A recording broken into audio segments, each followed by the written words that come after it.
cannot remember being more profoundly moved. It's because you rarely see authentic portrayals of people of faith.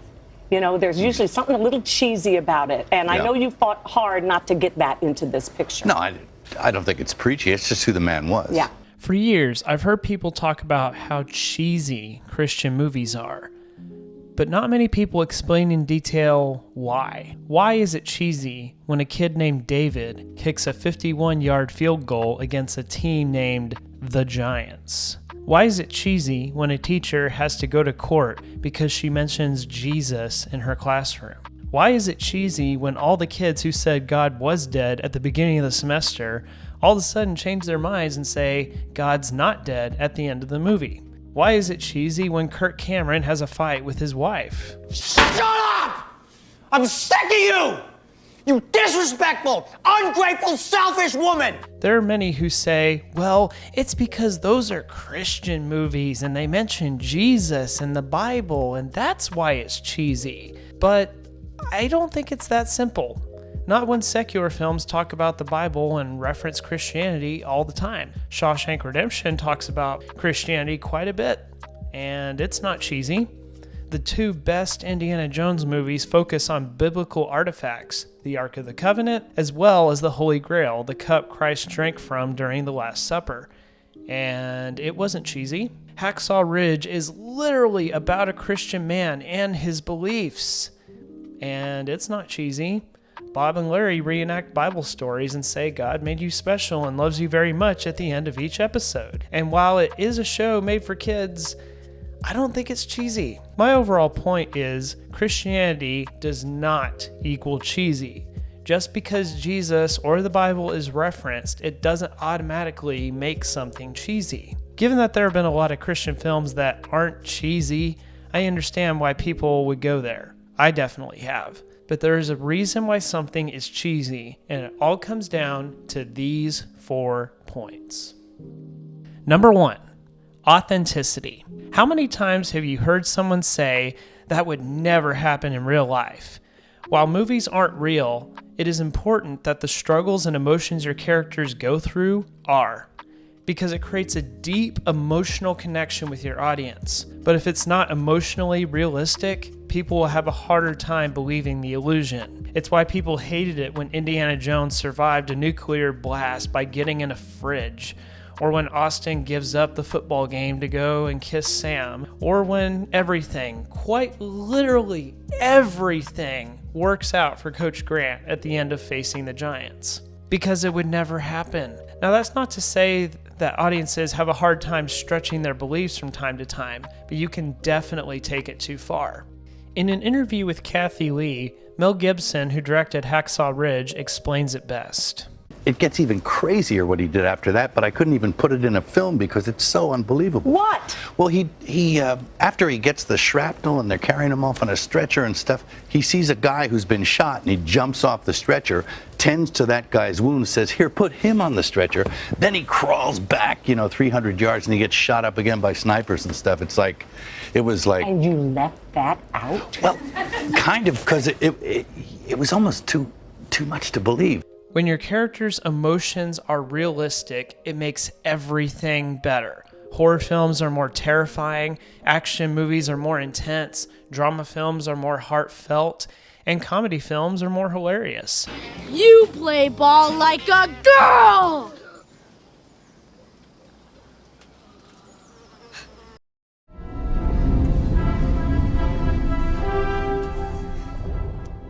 Number 2, if it's easy, it's cheesy.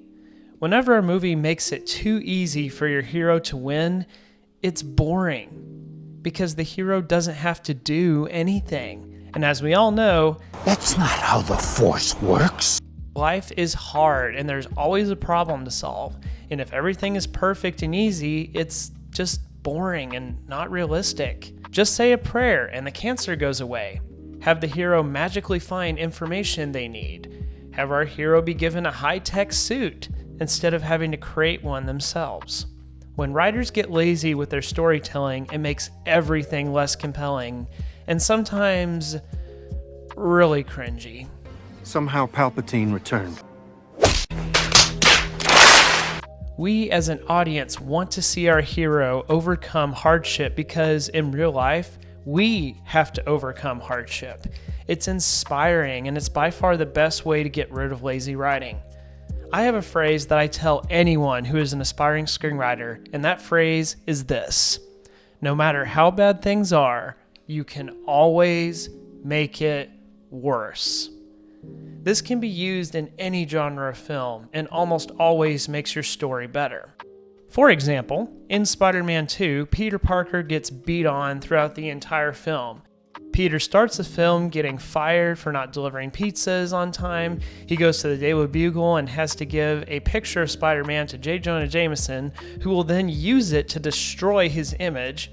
He misses his class and gets chewed out by his professor. Then he comes home to his birthday party and Harry hates him for taking pictures of Spider-Man. He's unable to connect with Mary Jane and finds out she's dating a new guy. Aunt May is past due on her bills and he wants to help her pay it off, but he can barely help himself.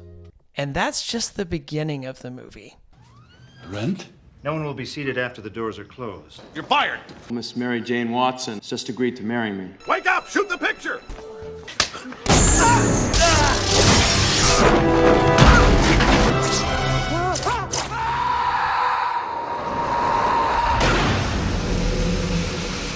Each problem Peter faces makes you feel for him even more. You want this poor guy to finally get a break. And at the end of the movie, when he and Mary Jane finally get together, it's earned. If they didn't put Peter Parker through the ringer, then this ending scene with MJ would be cheesy. But it's one of my favorite scenes in the entire Spider-Man trilogy. Compare this to Attack of the Clones, where Anakin is giving Padme creeper vibes throughout the whole movie, and never once does Padme reciprocate his feelings.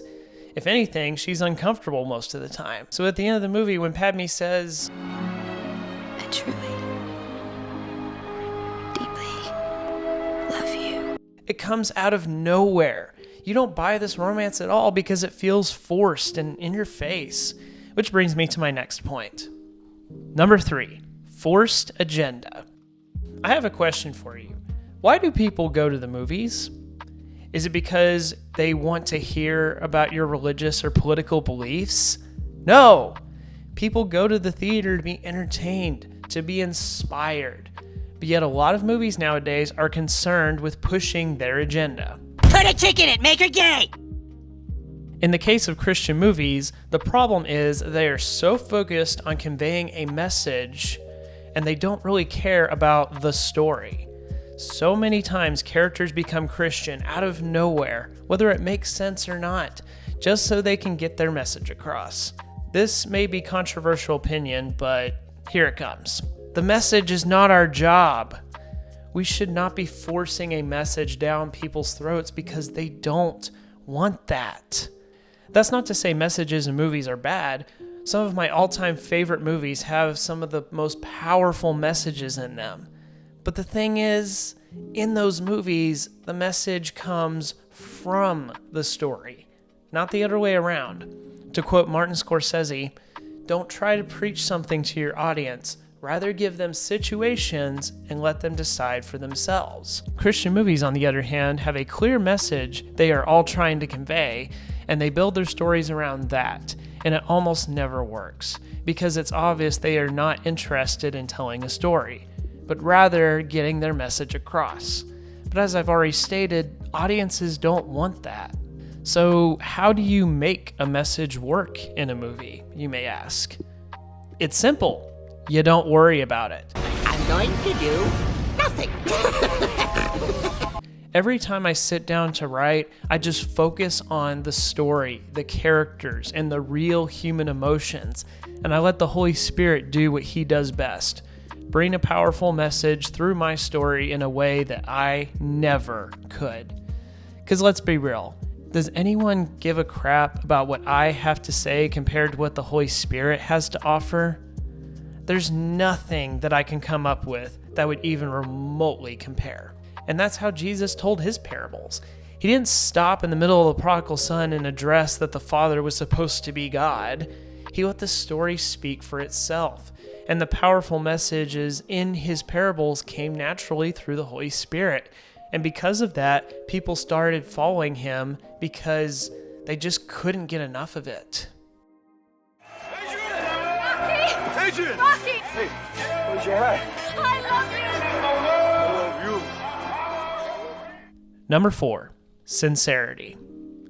The final point is less about what makes something cheesy and more about embracing it. What? Yes, you heard me correctly. While I've spent the entire video teaching you how to avoid cheesiness, I am now saying embrace it. Why? Well, if you followed my previous steps, then you're already in a good spot. All that's left to do is not be afraid of sincerity. So many movies use bathos to add comedy to what could be an emotional scene because they are afraid of being cheesy. But just like I said with Christianity and the Bible, drama isn't cheesy. If you have an authentic story that makes it difficult for your hero and isn't pushing an agenda, then you don't need to be concerned about a scene that would normally be considered cheesy. Take Marvel, for example. They did such a great job creating all these characters we know and love, putting them in fun movies and giving them real struggles we can relate to. But they would almost always undercut some of the emotional moments with bathos, because heaven forbid they come off cheesy. I lost your mother. I didn't mean to lose you, too. I'm sorry. This is awesome. It's awesome, you know? You guys are breaking down walls, you're healing. It's important. I ruined the moment, didn't I? Yes, you did, yes. It's crazy because they hit all the points I talked about, but we're afraid of sincerity. And quite frankly, we all need that in our stories right now, more than ever. That's not to say there isn't a place for bathos. It definitely works in comedies. After going on your life-changing journey, you now realize you don't want what you thought you wanted. What you really wanted was inside you all along. Are you crazy? I was just gonna tell you that your fly is down. Manager, this is the greatest day of my life! But my overall point is, if you've done your homework, you shouldn't need to use bathos as a crutch to avoid cheese in one of your emotional scenes. It should already work. And if it doesn't, then you need to rework everything that leads up to that scene.